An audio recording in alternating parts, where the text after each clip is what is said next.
Mr. Speaker, a report recently found that nearly half of Gen Z students are unaware that the Chinese Communist Party is responsible for more deaths than Nazi Germany.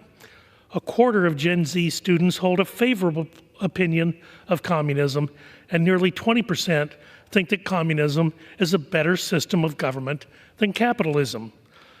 Furthermore, roughly 500 million copies of the Communist Manifesto have been sold since 1848, more than 3 times as many as The Lord of the Rings, more than twice as many as A Tale of Two Cities. The ignorance is stunning, given that 1/5 of the world's population, over 1 billion people, live under communist control. Our youngest generation's view of communism is a failure of our educational system. Now, I guess the Republicans want us to spend time debating whether high school students should be taught that communism is bad. The last time I checked, most schools already do that. And I say that as the brother of 2 teachers, by the way. But I actually read the bill. And I want to let everyone in on a little secret. Their bill, a bill which claims to be about teaching kids about bad political ideologies, guess what? They left out a really, really, really bad one. And here's a hint. It's what Adolf Hitler implemented in Germany, and what Americans fought and died for to defeat in World War II. An ideology that idolizes racial purity and uses violence to suppress those who disagree. It's called fascism. And for some reason, Republicans did not want to include it in their bill. And I would love an answer to why. Can any of them tell me why they don't want to teach kids that fascism is bad? Anyone at all?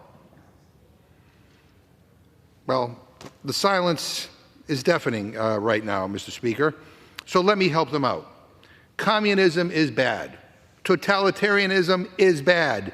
And fascism is bad. See how easy that is?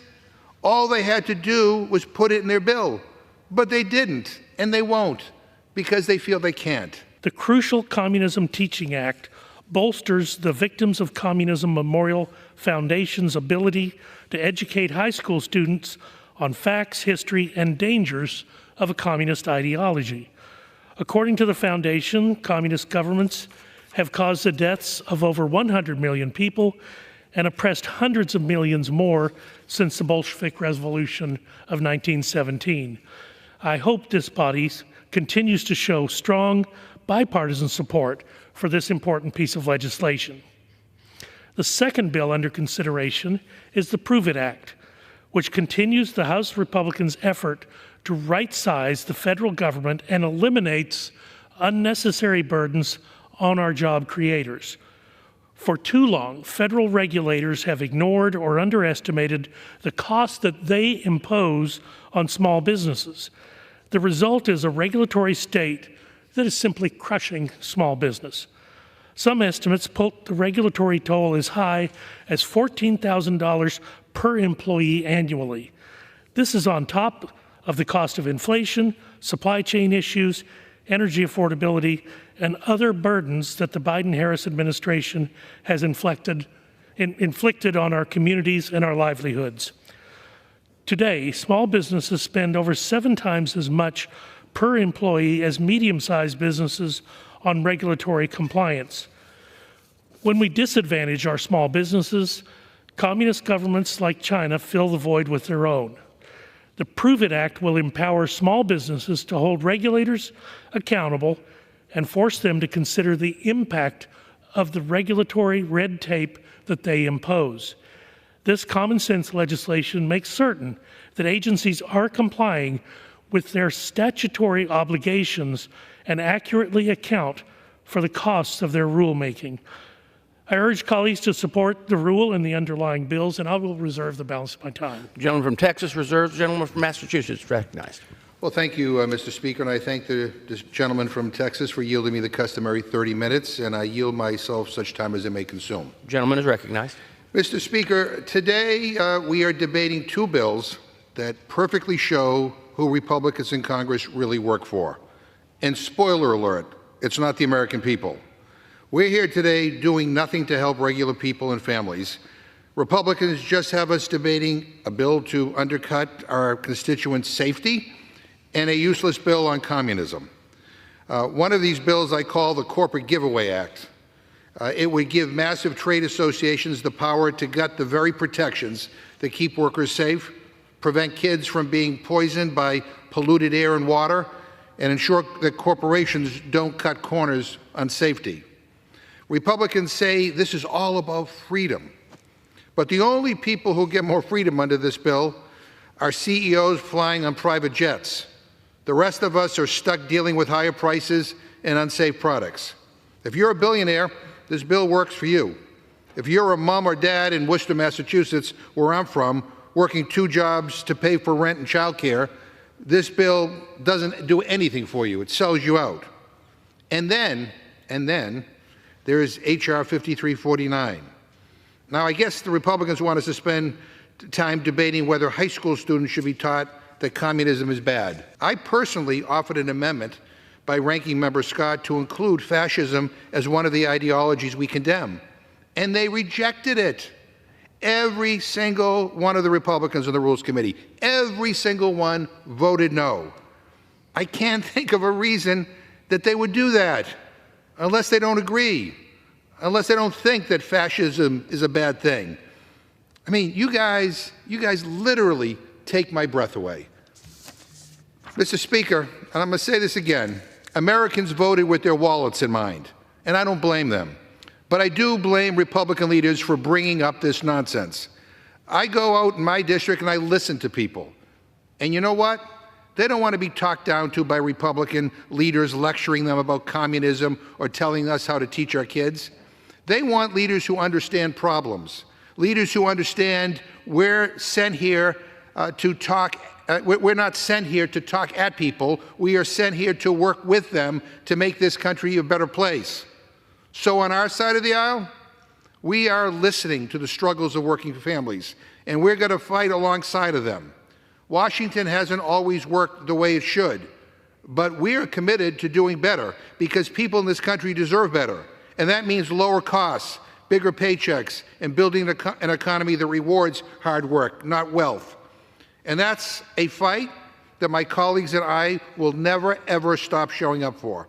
I urge my colleagues and I plead with Republicans, please, let's focus on the real challenges facing all of us as Americans. And with that, I reserve my time. In the words of Yogi Berra, this is like deja vu all over again. It was just last year that I was here in this very spot debating the ranking member over the evils of socialism, and now we have graduated to communism. So I rise today, Mr. Speaker, in strong support of my colleague, Congresswoman Salazar's bill, H.R. 5349, the Crucial Communism Teaching Act. Communism has a dark and dangerous history of political violence, oppression, and abuse that continues to be swept under the rug by foreign actor infiltrating American education system. From the Soviet Union, Cuba, China, and beyond, communist regimes constantly demonstrate a callous disregard for human life and dignity.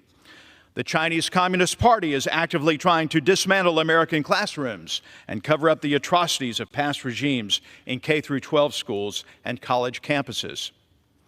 More than 500 K-12 schools across our nation have allowed the CCP to creep into school hallways, making it into our children's curriculums under the disguise of Confucius classrooms. Make no mistake, Mr. Speaker, this is not education, this is indoctrination. Nearly 1/5 of the world's population is still under this oppressive system of government, yet our youth is being manipulated to blindly follow this corrosive influence of communism.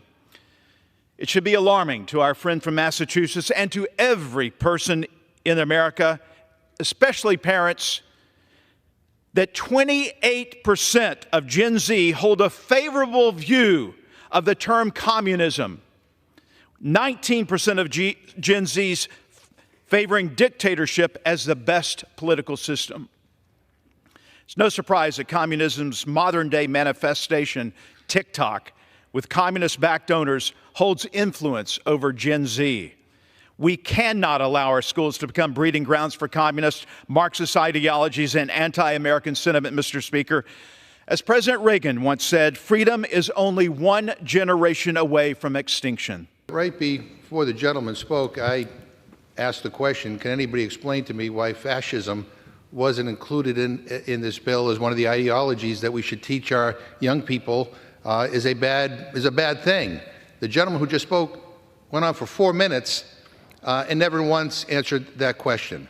The reality is that, yeah, communism is bad, totalitarianism is bad, and so is fascism. And we see fascist movements growing up, springing up all over the world, including in this country.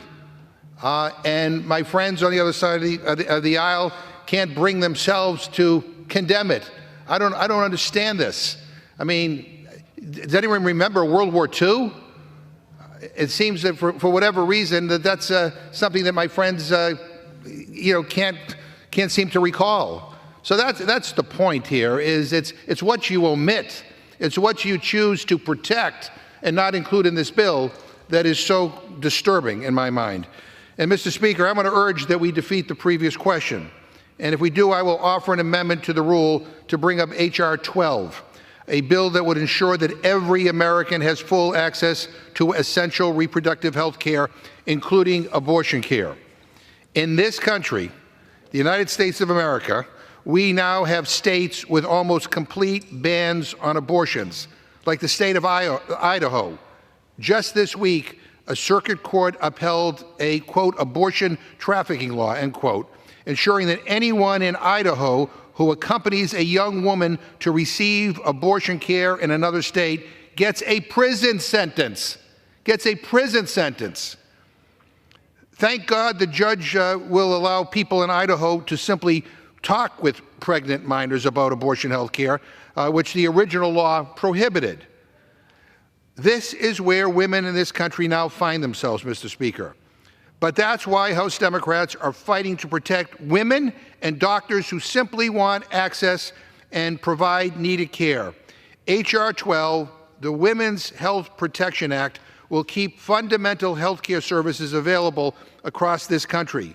What is happening in some states in this country is offensive. It is dangerous. Women are dying because of these overly oppressive Republican-led laws that are being put into place. Mr. Speaker, I ask unanimous consent to insert the text of my amendment into the record, along with extraneous material immediately prior to the vote on the previous question. Without objection. Mr. Speaker, to discuss our proposal, I yield 4 minutes to the gentlewoman from Texas, one of our newest members of the House, Ms. Lee Carter.